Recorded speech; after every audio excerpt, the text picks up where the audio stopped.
શરૂઆતમાં તમે જે દ્રશ્યો જોયા એ દેડિયાપાડાના છે. મીટિંગ ચાલી રહી હતી. મીટિંગ દરમિયાન સંકલનની બેઠક અને તાલુકાની પણ જે મુલાકાત થતી હોય છે એની અંદર દેડિયાપાડાના ધારાસભ્ય ચૈતર વસાવા હાજર હતા. ભારતીય જનતા પાર્ટીના નેતા પણ પ્રાંત ઓફિસમાં હાજર હતા.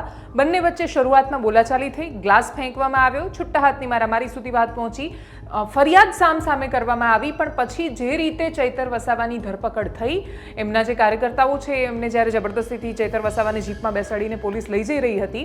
પોલીસના મનમાં પણ કેટલાય સમયથી ભરેલું તો હશે, કેમ કે પોલીસ અને ચૈતર વસાવાના સંઘર્ષના વિડીયો બહુ જ સામે આવતા હોય છે અને એમાં એ અધિકારીની સાથે ખૂબ અકળાઈને વાત કરતા હોય છે, કેમ કે એ કોઈ મુદ્દાને લઈને જે આંદોલન કરતા હોય, સામાન્ય માણસોનો એ પ્રશ્ન હોય, પોલીસને પણ ઉપરથી સૂચના હોય કે આંદોલન તમારે આગળ નથી વધવા દેવાનું. એમાં જે સંઘર્ષ થાય એ સંઘર્ષ પછી બધા જ મનમાં પેલું ભરીને બેઠા હોય કે વારો આવશે ત્યારે બતાવી દઈશું.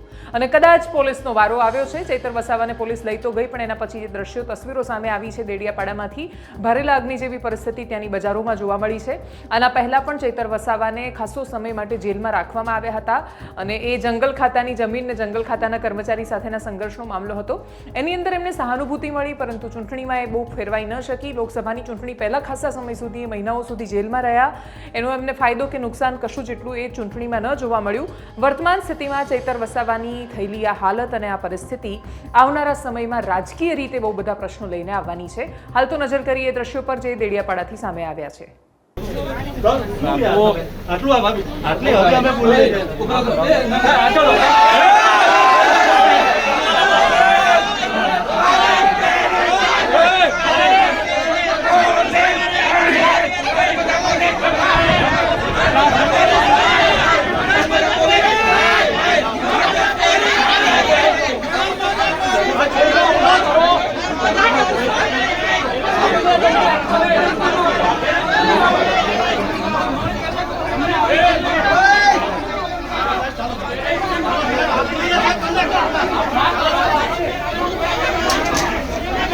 कैमरा पड़ी उतारो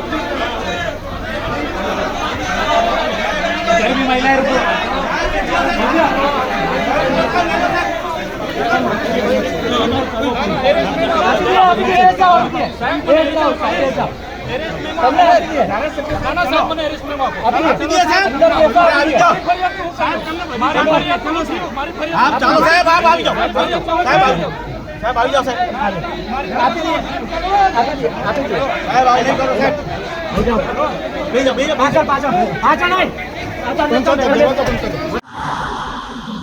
માનनीय आम आदमी पार्टीना धारासभ्य चैतरभाई वसावा જ્યારે આજે સંકલનની મીટિંગમાં, તાલુકા સંકલનની મીટિંગમાં ઉપસ્થિત હતા અને એમણે તાલુકા સંકલન મીટિંગમાં જે મનરેગા સહિત જેટલા પણ ભ્રષ્ટાચારો થયા છે એના એમણે પ્રશ્નો ઉઠાવ્યા, સવાલ કર્યા. તો ભાજપના કેટલાક કાર્યકર્તાઓ અને નેતાઓ જે ખરેખર સંકલનની મીટિંગમાં અપેક્ષિત પણ નથી, એવા લોકોએ એમની ઉપર હાથાપાઈ કરી. ચૈતર વસાવા ભ્રષ્ટાચારની સામે અવાજ ન ઉઠાવે, એમને સવાલ ન કરે, એમની પોલ ના ખોલે, એટલા માટે થઈ અને ચૈતર વસાવા ઉપર હલ્લાબોલ કરે છે ભાજપના નેતાઓ, કાર્યકર્તાઓ. એટલું નહીં, જ્યારે ચૈતર વસાવા પોલીસ સ્ટેશનમાં આમની વિરુદ્ધ ફરિયાદ લખાવા જાય છે ત્યારે આ જ ભાજપવાળાઓ અને પોલીસ તંત્ર જાણે લોકશાહીની હત્યા કરતું હોય, જાણે ચૂંટાયેલા ધારાસભ્યને પણ બંધારણની રીતે જે હક મળે છે એ પણ છીનવી લેતા હોય એમ ચૈતરભાઈ વસાવાની ફરિયાદ લેવી તો દૂર, એમની ઉપર FIR ખોટી કરી દે છે કે એમણે લાપા મારે ને એમણે હાથાપાઈ કરીને. આ શું થઈ રહ્યું છે? એટલું નહીં, આ પોલીસ ચૈતરભાઈને, એના પરિવારને કે એમના વકીલને પણ મળવા નથી દેતી, સીધા જિલ્લા મથકે લઈ જાય છે. આ કઈ પ્રકારની લોકશાહી છે? ભાજપ આટલી તાનાશાહી કરી રહી છે. ભાજપને એટલું અહંકાર આવી ગયું છે કે બાબા સાહેબે આપેલા બંધારણને ઘોડીને પી જવાની છે.